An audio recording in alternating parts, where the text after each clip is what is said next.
Today, Arsenal made transfer history, and they did that by making the first £1 million signing in women's football history. And that is all that happened today. No other signings.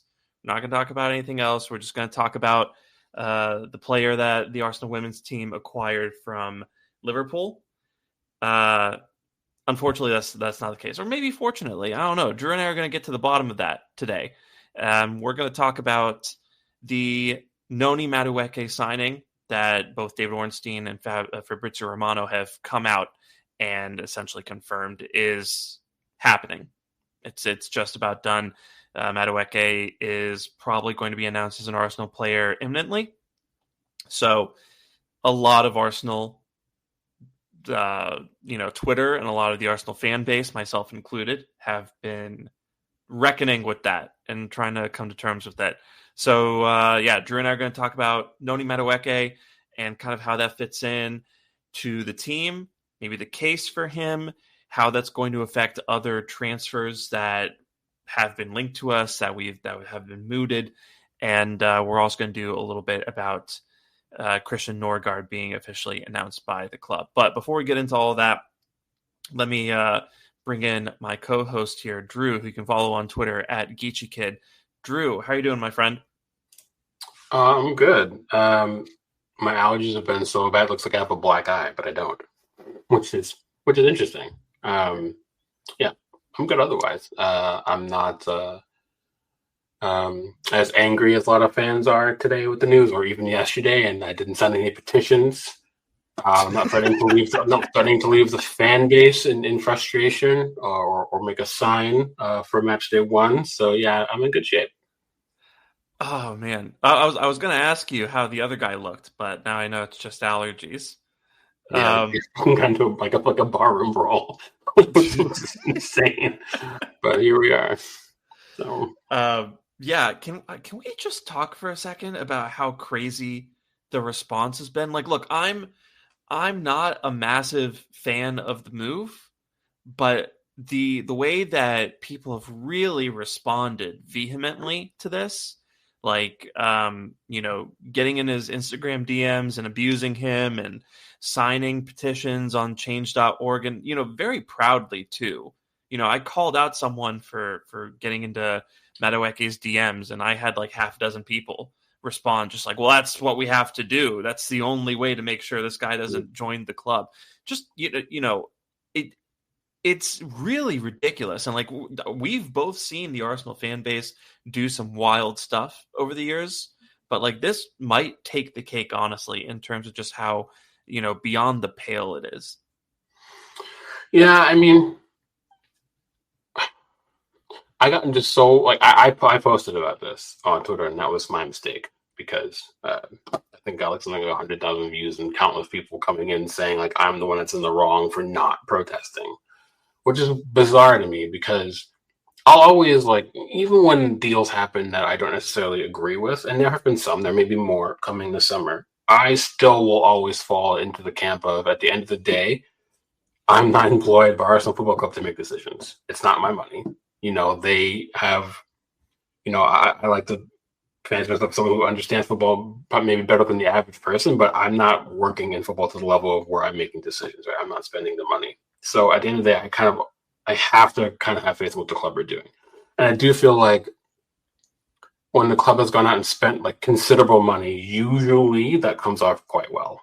More often than not, when we spend past a certain mark, we hit that target with in terms of the signing coming through. So that's kind of where I'm leaning with Madueke. Like, you can say like Raheem Sterling and those kind of deals, sure, but he was on a loan. I don't care. You know what I mean? Like it sucked, but it didn't cost us a penny. He's still Chelsea's problem, really, at the end of the day. So, but to sit there and not just DM him, like confidently, but also then to just go out and sign, go on a website and sign a petition as if the club are going to say, "Oh, there's a petition. We're not going to do this business now." Like the level of entitlement some fans think they have will always blow my mind, genuinely. Because I promise you, a club as large as Arsenal, who are a global entity, who are one of the the 10 biggest clubs in world football, arguably, that has a fan base consisting of whatever it is, however many millions of fans,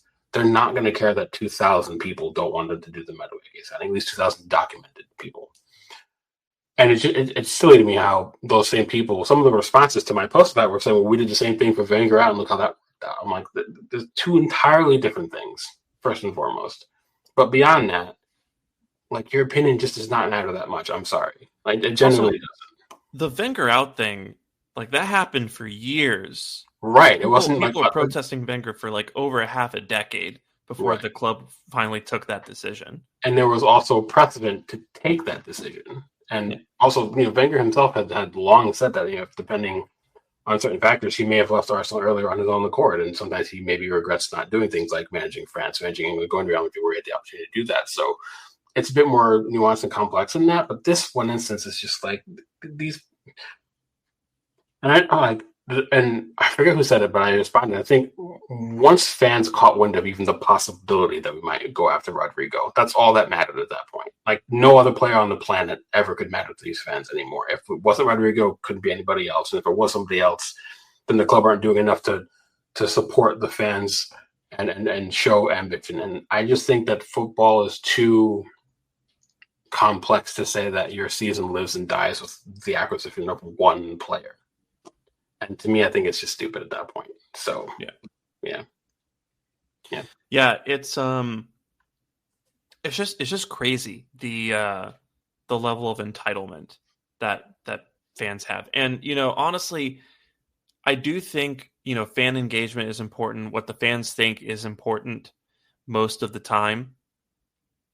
I don't really think that's the case when it comes to acquisitions and sales, because at the end of the day, we're a very emotional group of people, right? And, just look at some of the players that we have responded poorly to. When we signed Kai Havertz, it was almost apocalyptic in terms of how people reacted to that.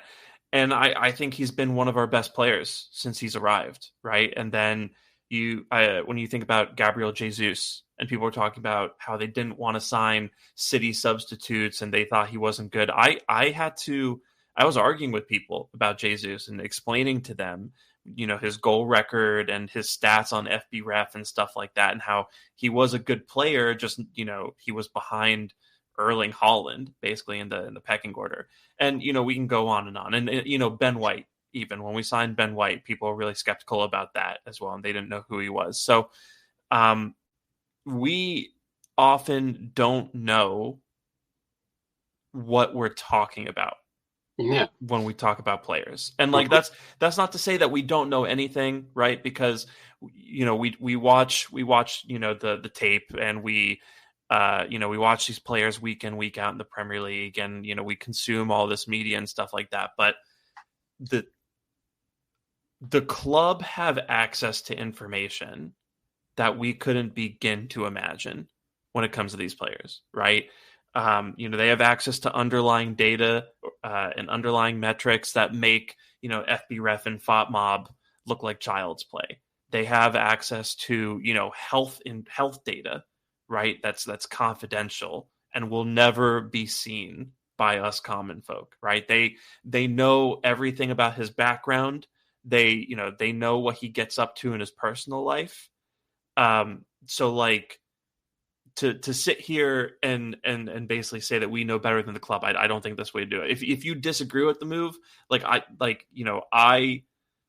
find myself doing that less and less, kind of the more it's sunk in for me.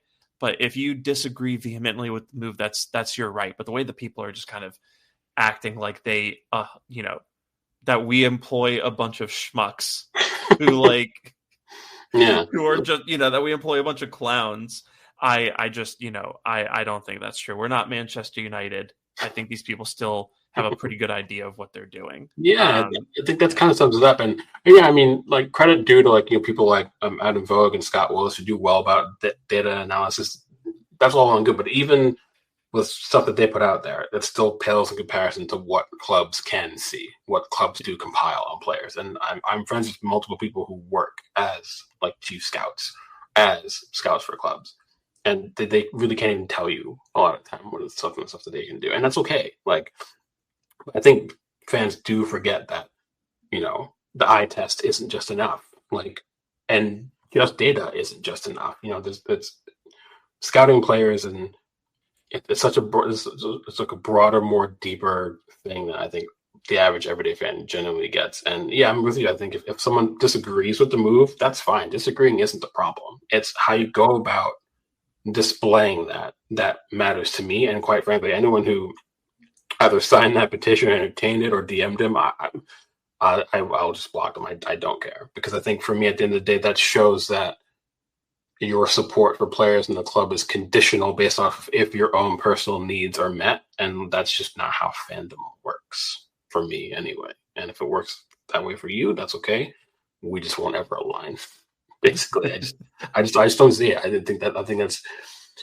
I say this confidently. That's to me. That's like that borderlines on like a clinical anger management problems. If that's how you act out on social media and feel like you're justified, and that to me, like, you should probably go seek professional help. I can say that pretty confidently too. Like, that's just weird behavior. It's weird behavior. Yeah. Yeah. It's the same people who like would risk like cancer on somebody's child, or like say they hope their wife miscarriages because they don't agree with how they've been playing. That level of stuff to me is like that's weird. That's weird at minimum. So yeah, it's I think some people kind of are in this situation where they view sports as an escape, or they view sports as like kind of their punching bag. Sure. And I think if that's how you engage with football, maybe you need to find something else to just get rid of that anger, or at least something. Bag. Go ahead and actual punching bag. Yeah. That's healthy for you. Like, and go on. Look, I again, like, I'm still not thrilled about it, but I went and had a burger and a cupcake, and I petted a couple of dogs, and I talked to, a friend of mine who's an Arsenal fan about it. And I feel a little better. Just do that. You don't have to DM players. You don't have to sign petitions. You don't have to, get your signs ready for match week 1. I just think some people really make football too big a part of their life. And it's fine for it to be a significant part of your life, but don't make it everything to the point where if you're upset about it, you have nowhere else to put that anger. Because I do think that leads to some really unhealthy things. But let's talk about Madueke. Sure. I think probably the best way to do this is a shot and then a chaser. So let's talk about the concerns first. Okay. And then we can move on to making the case for Madueke, because contrary to seemingly popular opinion, I do think there are some things to be excited about when it comes to Madueke. Agreed. So kind of just up front, like what are the concerns that you have about Madueke? I think for me the biggest one is, like, will he translate to a left winger if that's the vision for him, right? That's probably the primary one. And you can probably stack him against someone like a Rodrygo, who the sample size is quite small, and Scott Willis did a post on this, but his numbers look more favorable from the left, even though he's predominantly been played on the right for Real Madrid. You can make that case, well, why wouldn't we just go get Rodrygo then? I think there's other considerations that we were not going to touch about today. But I think that for me, that's the biggest one. And if the pathway for him isn't to play on the left, but rather to be on the right, then my overall concern beyond that is, what does that mean for Nwaneri? Is he going to be restricted of minutes, or are we going to full-time move him to be Odegaard's understudy? I think that makes the most sense, because, I think as a profile, there's been a lot of talk that his future might actually be centrally, and if for some strange reason, Odegaard just can't hack it the next year or two, if he gets moved on for whatever reason, having Nwaneri already in-house, learning from him, already in the first team, maturing, that's the in-house replacement, right? They don't have to even worry about that kind of, question mark depending. Yeah. So as long as Nwaneri's pathway isn't, as long as there's no roadblock involved with that I'm probably less worried about. I think the biggest thing for me is how we're going to utilize Madueke. And I do think, there's some things to like about it there too. I don't want to pull up the post now because it's going to require a bunch of clicking, but again, Scott did another post about how Madueke compared to the average Premier League winger last season, and he's immeasurably better than the average winger in the Premier League for the underlying data. He's better than some players that fans wanted, like Mohamed Kudus, like Anthony Elanga. The metrics behind him are better than those players, and they went for the money they went for.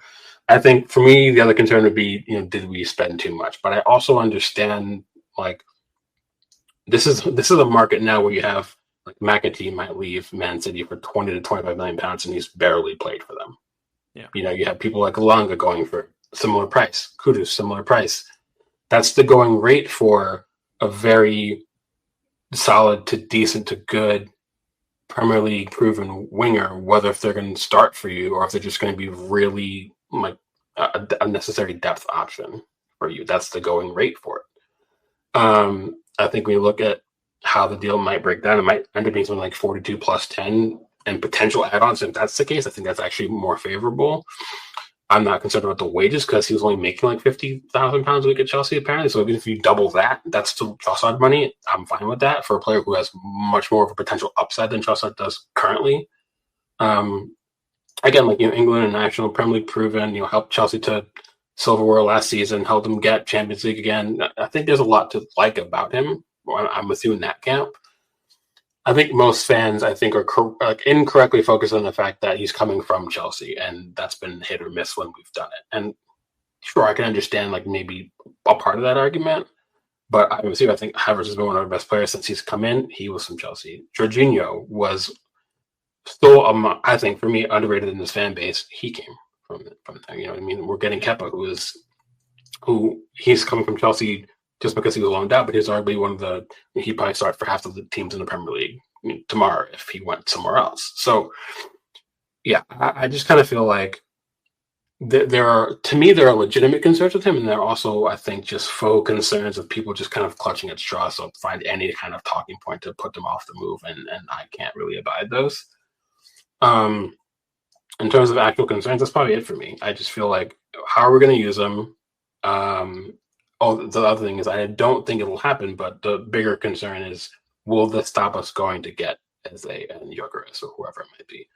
And the reporting is that it won't, but that can always change, right? We have no idea what will happen moving forward from now that he's going to be an Arsenal player. As long as we still bring in someone like Eze and Gyökeres, for example, I think you could call this window like a 7 out of 10 or 8 out of 10. It's hard not to, plus Mascara, if we confirm that too.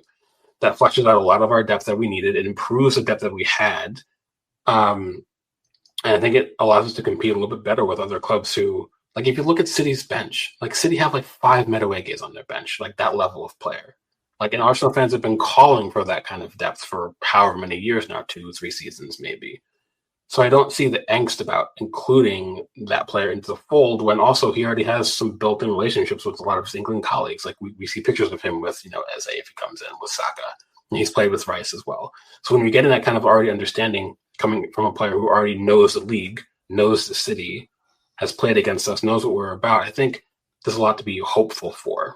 And while there's no guarantee he'll pan out, I think there's a larger guarantee that he would have panned out, or he will pan out, over someone like Bakayoko, who I think is a good young prospect, but there'd be way more questions about if he can hack the Premier League. Like, a lot of people wanted Adingra. Adingra was great in Belgium. He went to Brighton, never kicked on. So that's the risk when it comes to like players coming from those lesser leagues. And so, now he just joined Sunderland, and now he's going, which is a step down from Brighton, like, with all due respect. So, yeah, I kind of feel like, yeah, I mean, I understand some of the concerns, but I think a lot of them are just manufactured noise, and I think there is still enough to be hopeful about that we're making the right decision. So, yeah, the thing about Chelsea, right? I understand it to an extent, and then kind of past that point, I think it's a little irrational, right? Kind of, the hatred that some people have for Kai Havertz, right? Like, I don't, because like a lot of that's based in us having signed him from Chelsea. I don't understand that, because Chelsea, when we signed Havertz, were kind of just, slogging along, very mid, as the kids would say. And they didn't look like challenging for anything. They were still figuring out what they were. Bowley and Igbali were just firing off a bunch of darts and seeing what worked. Now with Madueke, I am a little more concerned, not because it's Chelsea, but because we are paying 42 plus 10 to a team that is in financial trouble and could use the money, but more importantly, is a team that if they have a good season in 25-26, we're talking about a club that could potentially be a competitor in the Premier League and in the Champions League, right? And that's a little annoying for me. Obviously, if we're taking a really good player off their hands, my annoyance is capped. But I am wary of that sort of thing, kind of being us shooting ourselves in the foot.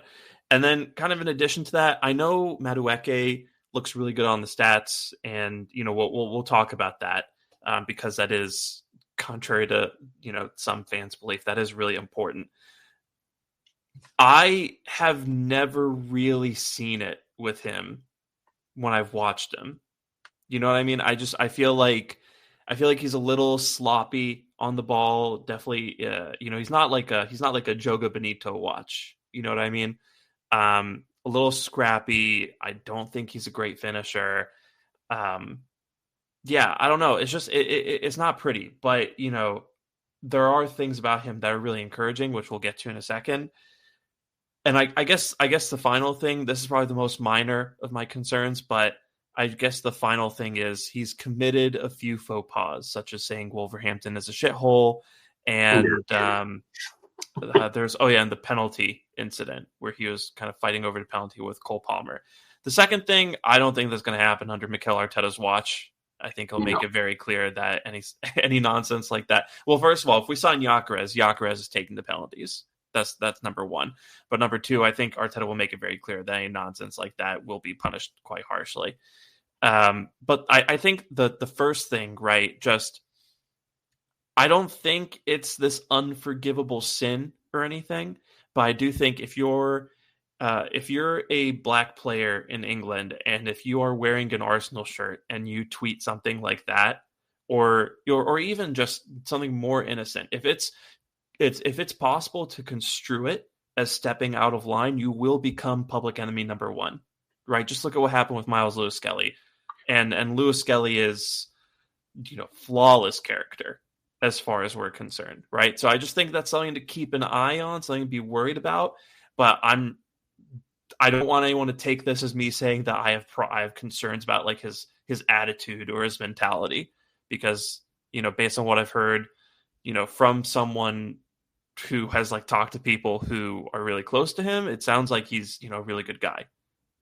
So I'm not overly concerned with that. But yeah, I just think, and on top of those three, I think the biggest concern I have is the opportunity cost. And I think you kind of referenced this.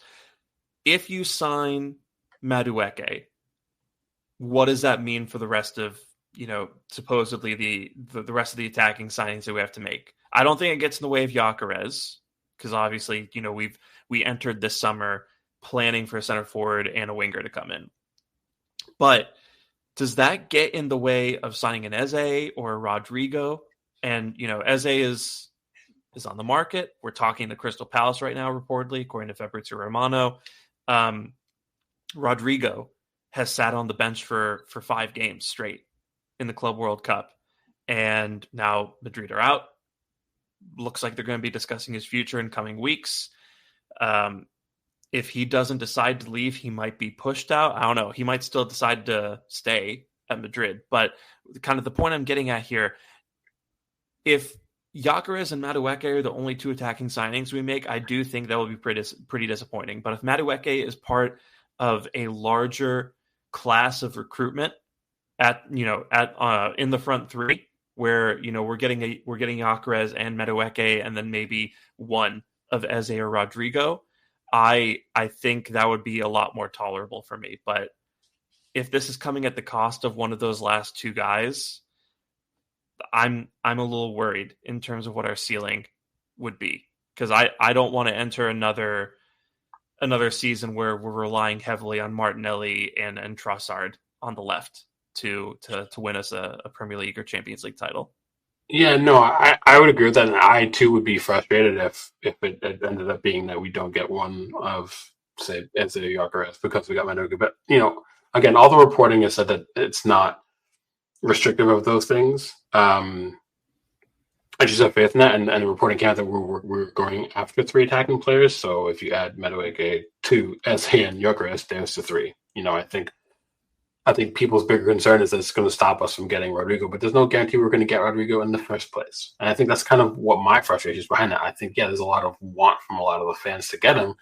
I've also had a lot of fans that don't want him, and that makes me happy because I don't want him. But that's another podcast I suppose I missed out on already. So, well, yeah, I mean, why don't you take a second and explain why you don't want him? Because so I think that's if you believe what was reported today, and I obviously am skeptical, like Rodgers are going to want like 100 million euros for him, which is outrageous for starters.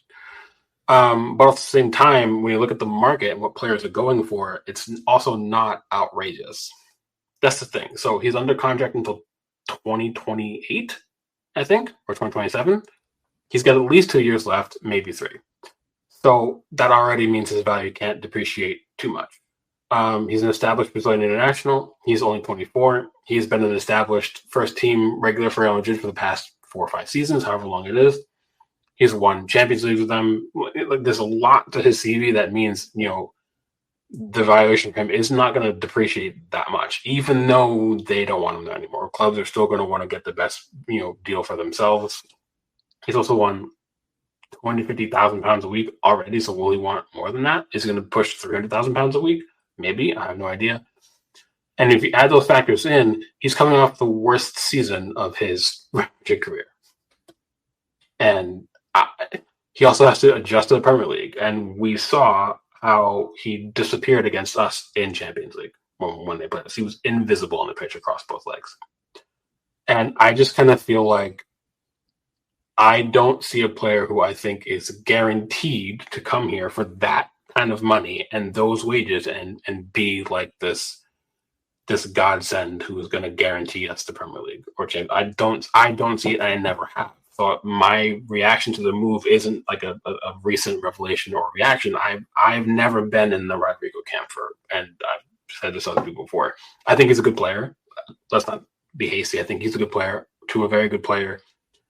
I don't see a player who, however, is £50 million better and £150,000 of wages better than like Eze, for example. I personally don't see it because I think there are too many questions involved. There's no guarantee he comes to the Premier League and adapts. There's no guarantee he adapts to the club. And that's a lot of money for a question mark, I think. And we've seen other very good players come to the Premier League and absolutely be horrific when they've come from outside the league. And the list is pretty long, actually. And on that list are some players who will go down as some of the best players in their nation's history. Like Shevchenko was useless in the Premier League. And he, for a long time, was one of the best 3-4 strikers on the planet for however long. And even though he may have regressed slightly, it's basically like that part of his career just doesn't exist in players' minds. So that's how bad he was for them. And obviously the case is different for him, for Rodrygo, because he's younger. I understand it, but I do think people don't understand how hard it is to actually adapt to the Premier League. And I don't give him much credit for much, like in terms of his personality, but Troy Deeney did this video relatively recently where he said he made his first appearance in the Premier League as a professional after coming up from the Championship. And he was blown away at how fast things were. He was blown away by how quick players like John Stones were, how he thought he had a step on him, and all of a sudden John Stones was 3-4 steps ahead of him. He just and he questioned himself. He said, can I actually hack it at this level? That's how difficult the Premier League is. I don't think fans truly understand the levels. And for me, when it comes to Rodrygo, yeah, he's a good player, but if we're going to levy the same criticisms for Gyökeres being in a quote-unquote lesser league, La Liga is much more forgiving to attacking players than the Premier League is. Much, much more. I think you kind of have to factor that in too. And I give him credit for a lot of his Champions League performances. He turned up in big moments for Real Madrid. I don't want to take that away from him. That's relevant. And for a club like Arsenal who want to go after big trophies, I think that's part of his package that you would see as a plus point because he's done it in big moments, multiple years. That's valuable. I think that's noteworthy, right? But I think if we're looking at like 60 million pounds for him, I would do it without question. When you start talking about 80, 90 million pounds plus his wages, I don't want it. I think that for me is the dividing line. I think there's a price point. If it drops to, I definitely get warm up to it. But if it's that high, absolutely not. So, yeah. I mean, I do think I would take Eze over Rodrygo at this point in time because with Eze, you've got a guy in his prime, was in the Arsenal academy as an Arsenal fan, so I just kind of think that's a soft factor that I think plays in his benefit. He would command, I think, lower wages, probably would cost a little less, and also, if reports are to be believed, his release clause is actually really doable. I kind of have to wonder why we're trying to negotiate with Palace, but we'll see. And yeah, I just think he's more used to the level and the style of the Premier League, whereas with Rodrygo, especially considering how late that saga would play out, right? Rodrygo's not a guy that you bring in before preseason. Rodrygo's a guy who probably shows up in the last couple of weeks of the transfer window, and at that point, it could be months before he's actually kind of acclimated and ready to really contribute at 100%. So I wouldn't mind it, but yeah, I mean the 100 million euro mark is crazy. I think I'd be willing to do it at 80 maybe, but yeah, because 80 million euros, well, like 70 million pounds roughly, give or take. And at that point, I could maybe be okay with that too. But yeah, I've got similar concerns with you. Like we've all talked about how fast we have to hit the ground running this season. We've got a horrendous opening 6 weeks of the Premier League season. We're going to want to hit the ground running in Champions League. We've already got other players who are coming from outside the league that have to adapt. Zubimendi has to adapt to the Premier League. Assuming we get Gyökeres, he also has to readapt to England and also adapt to the Premier League because he never played in the Premier League, even though he played in the Championship. So we're already looking at 2 key additions who have to adapt to the Premier League. Do you want a third one to have to do the same? That's a huge chunk of our expected star power that all have to adapt to the club, the league, the country in the same season. That's a lot. So I especially guys who are like going to figure in starting 11, at least how we imagine it, right? Yeah, I agree, and I think that's why that's one of the things that comes with Madueke is he has a limited amount of adaptation period that he needs theoretically, and same with Eze. I think those are plus points that you can't really ignore. And again, I think that's why a lot of times, even though there's so many big clubs that can pull players from all across the world, they will still oftentimes look for players who are already in the country. Bayern will still buy players from Germany regularly. Real Madrid and Barca, they will still buy players from Spain. The big Italian clubs, they will still buy players who are in Serie A, even if they're not Italian. I think all those things do matter. It's tricky. My opinion is fluid, though. I think if we hear more news about the price point and it drops by like 20 million, then I could probably be talked into it. Maybe I'm still not big on like how much it would cost wages wise. Like I still have my concerns, but I think it would be less detrimental, like on like a financial outlay standpoint. If it's iffy, it's just a lot. But yeah, it's a big commitment, and that's why I do kind of agree with this point that maybe people need to pull back a little bit with how they feel about Rodrygo. And, this happens every season. People hear an exotic name that they get a little attached to, and then it's, kind of the be all end all of the transfer window. Right. So, again, Rodrygo, excellent player. I do think there's other left wing options if that's off the table. And I would just hope that he doesn't go to like City or Chelsea or something, but we'll see in that regard. But yeah, good player. I don't think it's enough to kind of like blow up the summer over. Let's move on to the chaser when it comes to Madueke. Let's expand a little bit on kind of the reasons to be excited. Because like I said earlier, I think there's a lot when you think about it, right? He's 23 years old, which means that he's just coming into his prime in that position. He's 6 feet tall, very quick. The underlying numbers look really good. I think he's like in the 99th percentile for progressive carrying. I think he's like in the 96th percentile for attempted shots, 93rd for touches in the penalty area. Maybe you switch the 93 and the 96 there. His expected goals for wingers is also pretty solid. His expected assists are also not bad. Like I think there's a lot to like about him in terms of what you hope he would bring. I agree with what you said before. I think we talked about this in the group chat a few days ago, that there are moments when he played for Chelsea where like the final action was lacking. But I think part of that also might have to come down to Chelsea itself. Because if you look at a lot of those moments, there's maybe one player in the box. And we've struggled with the same thing at Arsenal in previous seasons where a player gets in a good position to maybe put a ball across the face of goal, a cut back, and no one's there, and all of a sudden the chance goes begging. And I do think there was a lot of that at Chelsea as well. I'd be inclined to hope, obviously we can't guarantee, but hope that when you put him into an attacking system that isn't as dysfunctional, around players who understand their roles and assignments far better.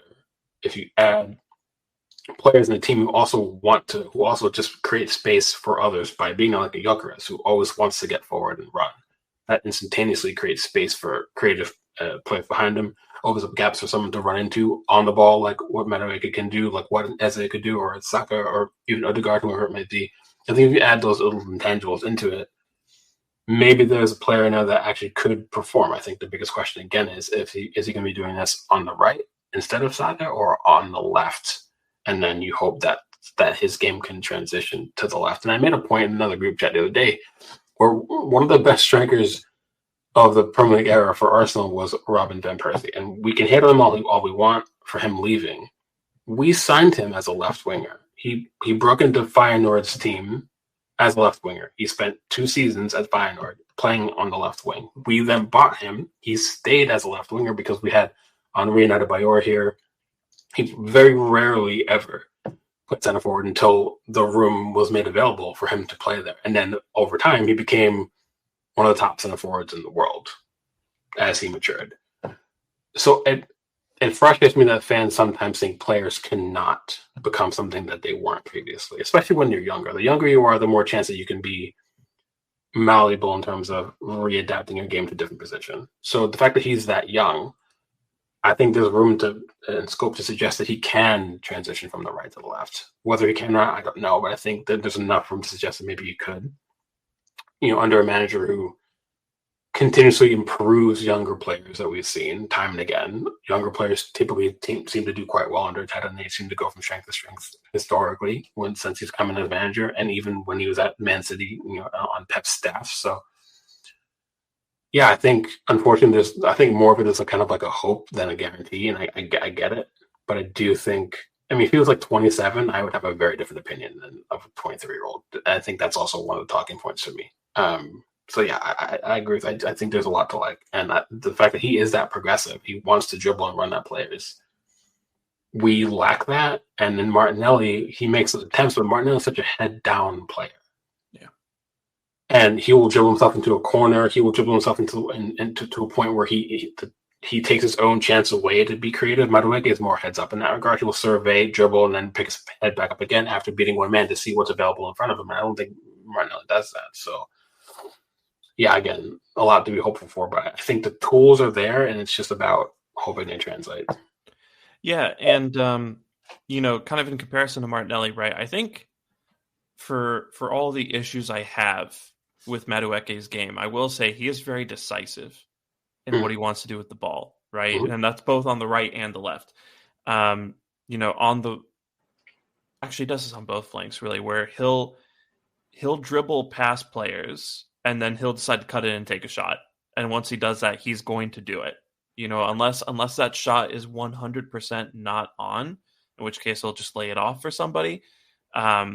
He will try to put the ball on target. And then other times, he'll get to the byline, and he has a really good cross on his left foot when he's playing on the left flank. I noticed, just lofts that really nicely. So that might be a weapon for us to exploit if we have Havertz playing at striker, or if we have Marino playing as the box crashing left 8 or something like that, right? I do think that'll be really useful. And kind of like in addition to that, if he plays left wing, I think there's something to work with there. Although I'm not sure he's outright a better option than Martinelli just yet. That's fair. But if he plays right wing, I'm still fine with that, even if it does come out to 52 million total in terms of the expenditure, because Havertz, who we spent 65 on, he's going to become more of a rotation player this season. Right. Ben White, who's 50 million pounds, he's going to become more of a rotation player. Rice, our record signing, might also kind of, I think less so given his importance to the team, but I think he might also come in and out because of the number of options that we have at left 8, and same could be said with Zubimendi as well, right? The point is, I think this is going to be a team that really rotates players. I don't think we're going to rotate for rotation's sake, but I think we are going to, keep players out of the red zone, and we are going to really focus on having a squad that doesn't see the level drop when, the star players have to take a moment or have to take a week off or something. Or God forbid get injured. Insert Madueke into the team last season when Saka goes down, people would probably be way more confident with him starting at right wing than whoever else we decide to start at right wing. Even Moneri, who we all love and appreciate, but I do think a lot of fans also slightly overhyped him just a bit. He's a good young player, but I would say he's not as good as Madueke. So instantaneously, you have a better player there, more experienced, and more polished player. So Waneri definitely wasn't ready. Of course not. He did exceptionally well for somebody who isn't ready. That's the thing. But it's not sustainable. At least not right now. So. No. And I think kind of on top of that, what I like about Madueke is that, again, he's just he's a bit of a chaos merchant, and it almost is reminiscent of Gyökeres in terms of the directness and the relentlessness that he has. In terms of, I don't think he's as relentless as Gyökeres, right? But I do think that he's very focused on on making a move and with a shot on target, right? Whether it's him taking the shot or whether it's him putting the ball into the box. And like you said, I think that plays really well, with having Saka on the pitch, who's going to draw away some coverage, with having Gyökeres on the pitch, who is going to take those snapshots and hopefully put them in the back of the net. You're going to have guys like Rice and Havertz and Odegaard playing as the 8s and being able to crash the box. And if you add an Eze to that, you're going to have someone who's also able to play those balls in behind for Madueke to take advantage of. And so, not only are you kind of creating that havoc that low blocks hate to deal with, but also I think you are adding some threat on transition between Madueke and Gyökeres, right? So I think in that respect, that's really promising as well. And, kind of on top of all this, Arteta is the winger whisperer, right? This is the guy who turned Leroy Sané and Raheem Sterling at City into superstars, right? This is the guy who helped elevate Saka into one of the best wingers in the world, and at least made Martinelli, I think, an above average option in the Premier League. And, for a couple of years there, Martinelli also was kind of in the conversation for one of the best wingers in the Premier League. So, Arteta's really good at harnessing the abilities of attacking players. And if he thinks that in Madueke there's a player who he can turn into an elite option, and if he thinks that there's the raw materials there for him to work with, I'm willing to trust him on that and see what he can do. So, just all in all, again, it's not the signing I would have done, and I feel like I've said this a lot and I've been proven wrong. It's not the signing I would have done, but I do think, once Madueke puts on that Arsenal shirt for the first time, I don't think I'm going to have any issues backing him, and I will actually be pretty excited to see what happens in that regard. Yeah, no, again, it's hard to disagree with that.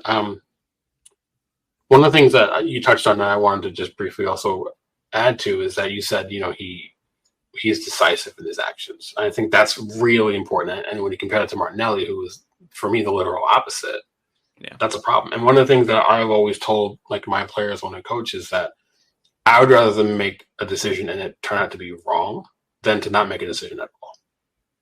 Like, live and stand on the decision you make. If you there's a teachable moment there as well, especially when you're working with players that are like, 14, 15, 16 years old or whatever. But same thing again is just being decisive is important in football. Like, again, if you cut in and try to take a shot and it turns out to be the wrong shot, okay, I'd rather you do that than just stand on a touchline for 30 seconds and not make a decision. And then any sort of attacking, passage of play that we could have had doesn't exist anymore. So I think for me, that's also really important. And the other thing is, you mentioned how Gyökeres and Madueke are both more progressive, more direct as players.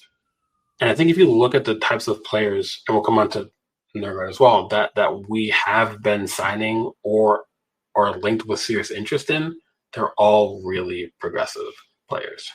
They're all direct, more so than not. Zubimendi is arguably the one of the best, if not the best, like deep sitting sixes in Europe in terms of his ability to bypass the press and play out a land splitting pass. Norgaard is very progressive in the way he passes. He comes from Brentford's system, and he was really good in that role. Gyökeres, same thing.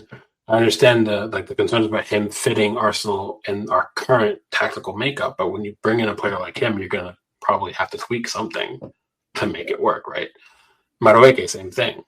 But also like someone like Martinelli, who we know would probably be a bit more effective in a more direct system that plays into space, right? That transitions faster. Saka can also do that, and he does that as well. Odegaard, same thing. I think if you gave Odegaard, we've been saying this for 2 years now, give him runners in and around him and watch how many assists he would get. And we're now doing that. You maybe would be getting that runner in Gyökeres. You would have that runner in Madueke. You kind of have it in Martinelli. You do have it in Saka when he gets going and doesn't drop so deep. I just think there's too many pieces that we're linked to, or pieces that have already been confirmed, that tell me that we're going to be tweaking the system this season, that we're going to be more incisive, a bit more progressive, a bit more direct, playing faster in transitions. And if we do that, I think there's a greater chance that all of these players come off as signings far better than fans want to consider. And I think I understand why fans analyze these players in the current scope, but I think sometimes you have to look beyond the current scope and say, well, what could we also do? What could we change? What might we be changing to maximize their effectiveness? I don't think near enough people are talking about it. So, yeah, I think a really big mistake that people make when they talk about transfers is they try to plug new players into how we were playing before. Yeah, and people don't really think about the change that a player's arrival indicates. Like you said, Zubimendi, that's a guy who gets the ball 1 touch, 2 touch, and it's back out. And he's not afraid to play more incisive passes. And Norgaard's kind of a diet version of that in terms of his willingness to play progressively. And then you have Gyökeres, who's just a madman who is going to grab the ball and try to will his way 40 yards toward the goal. Madueke is a little similar in that regard. So yeah, and also you've gone and signed Kepa, a backup goalkeeper who actually is really good on the ball, right? Yeah. So he can kind of sustain the way that Raya likes to play. So yeah, if we had Eze in, Palace were not ball dominant ever, and he's also been a very progressive player. And I do think if you look at all these players, and none of them are ideal tactical fits for Arsenal, what would make more sense? To try to fit them in, or to see a tweak coming from us that means that's why we went for these players? So that would be my greatest hope. And I do think that a lot of us, this podcast included, have talked about a few times about our need to be better, quicker in transitions, more direct, more incisive, take the space when we've got it instead of letting teams sit back and get back into their shape, which is why we struggle against the likes of, the West Hams and the Fulhams of the world when it's not necessary. If they give you the space, attack the space. These are all players that attack the space or put balls into those spaces for players to attack it. So, yeah, I just feel like if I had to be go on record, I would say that we'll be seeing that next season more than fans expect. And I think that's this is a large indicator of that. So yeah, more progressive carrying, more progressive passing, and more incisive and quicker yeah. passing, and also I think more central creation, especially if we bring in Eze. And I think those are all really exciting things that Madueke is part of ushering us into, for whether people like that or not. So let's take a few minutes and talk about kind of the guy who unfortunately has had a lot of the spotlight stolen from him today. Poor guy. But we officially announced Christian Norgaard today. And so, just kind of before we get out of here, Drew, what do you think he's going to kind of serve as the Jorginho of last season, where he's going to play very sparingly? Or do you think maybe we're looking at a guy who is going to feature more prominently than maybe people expect? Maybe a bit of both.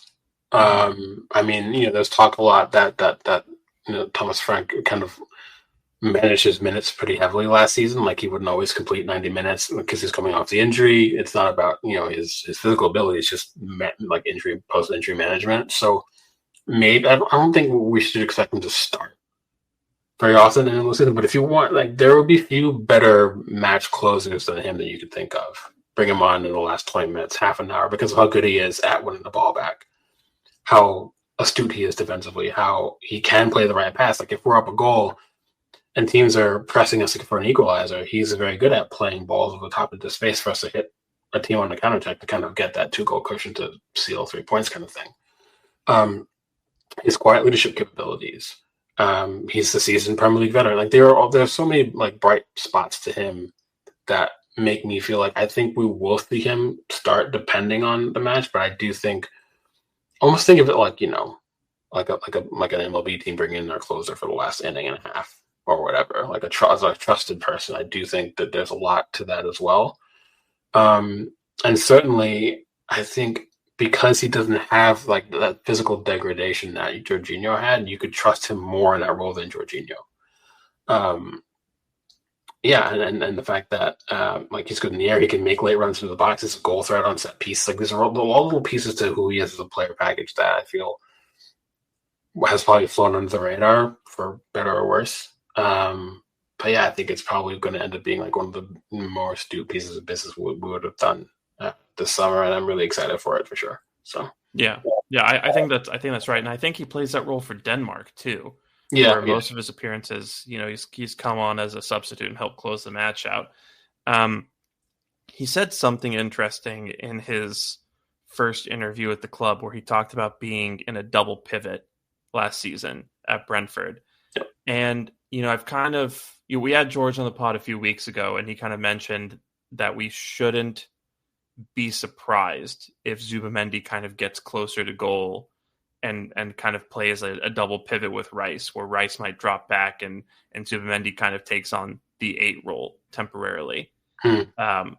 So I kind of wonder if that almost is by design that we signed him, where he's someone who can also come in and kind of play in that double pivot, and maybe we'll see him make his way further up the pitch at times, because he did have his best goal output for Brentford last season. Nope. And I think he did put that down to Thomas Frank allowing him to get further up the pitch at times because he was in a double pivot. So do you think that's something that we're going to see, or do you think Norgaard is really just going to come in and play primarily as I mean, I wasn't on with George, but A, thanks for George for coming on for sure, but also B, I would probably agree with a lot of that, if not most of it, or all of it.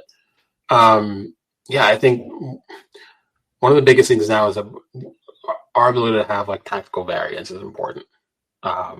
Being able to rely on a double pivot in some instances, depending on who we're playing or the match state, and then the final whatever this 20 minutes or half an hour is really important. And if you look at a side like PSG, who do that more now, that's part of their rapid rise, I think, in Europe, is their ability to have tactical variance, particularly in central spaces, is really important. I think for us, it's got to be key, and I just feel like if you look at if you look at his profile, you could probably make the case of if we're playing against like I don't know, Sunderland or Leeds or whatever, and we need some rotation. You could probably play him in Marino and then they'll pivot and remove Rice and Mendy, for example, and get similar roles in that way. If, you know, I just kind of feel like, I think it's ironically enough, even despite him being the age profile he is, I can't see, or at least I haven't found it yet, any negative about the move for him. Zero. It's not the contract's not long. The wages are very favorable. His profile is something really needed. I think it's an upgrade on Jorginho, which is also really important because I think Jorginho, the faith in him coming in regularly was lost, certainly last season and certainly as the season progressed. But I would be really confident in starting Norgaard and I guess about maybe against at least half the Premier League, and that's kind of what you need him for. Yeah. Listen to the starting way because he knows Ben is going to play the big matches. He knows Ben is going to play in Europe.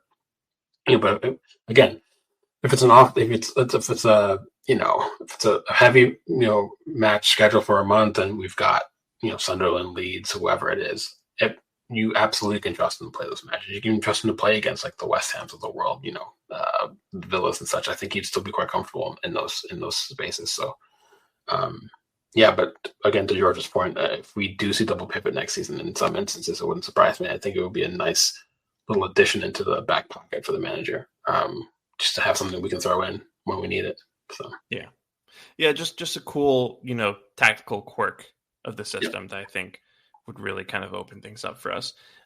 Last question before we get out of here. Norgaard is wearing the number 16 jersey. How likely do you think it is that he will unsully the legacy of that number at Arsenal Football Club after Rob Holding wore that shirt? Oh God. I can comfortably say I think he'll be a better Arsenal player than Rob Holding, and I think that bar is quite low. As someone who had some appreciation for Holding in certain instances when he was at Arsenal, I do think overall the shirt needs a bit of rehabilitation. So I feel like Norgaard will probably take that on and do quite well with that. So yeah. To Holding's credit, he was good when we deployed him like as a third center back to see off narrow wins. Sure. Yeah. Yeah. I don't know. You've heard everything I have to say on this subject. So. Yes, I have. So yeah. Well, look, I feel better about Madueke, honestly. I feel like this is probably going to go off a little bit better than people are expecting it to. And, I was already, pretty impressed with the Norgaard signing. So looking forward to seeing how both of those play out. And, just kind of a reminder to you, the listener, if you are still upset about the Madueke signing, please leave Madueke alone. Don't sign any petitions. Go find a puppy or a punching bag. Don't do to the punching bag what you're going to do to the puppy, and don't do to the puppy what you're going to do to the punching bag. Get those right, but just don't take your anger out on players. Is what I'm saying. Or go have a burger like Sham. Have a good meal. Oftentimes will fix moods. So do that too. I had a nice double patty smash burger, and it was excellent. Yes, it's hard to beat. There you go. Go to Joya Burger in DC if you ever get an opportunity. Excellent establishment. Also, they had a what's the word? What's that purple sweet potato? Ube? Yeah, they had an ube soft serve. My friend was eating it. I had a bite of it. That sounds good. I'm not gonna lie. Ridiculously good. Yeah, that sounds good. When I'm in DC, we'll have to go because ube is pretty decent, and I love a good burger. So there you have it. You let me know, man. We'll go get Joya burgers and ube soft serve, and it'll be excellent. We'll have to invite John. John won't want to miss out. Yeah. John, when you listen to this, the invitation is open to you as well. So, we'll tell him in the WhatsApp, of course. So, anyway, we'll leave it there. Thank you so much for listening. Thank you for being here, Drew. Thank you for staying up to record this. No problem. Bit of an emergency podcast, and I got held up at work. So, but yeah, we will be back next week to talk about any craziness that happens, and I'm sure some craziness will happen. And just thank you, Arsenal, for giving us some stuff to talk about. It was a tough couple weeks there. So have a great weekend, and we'll be back with you soon. Until then, take care. Get your mind out of the gunner, and bye. Bye.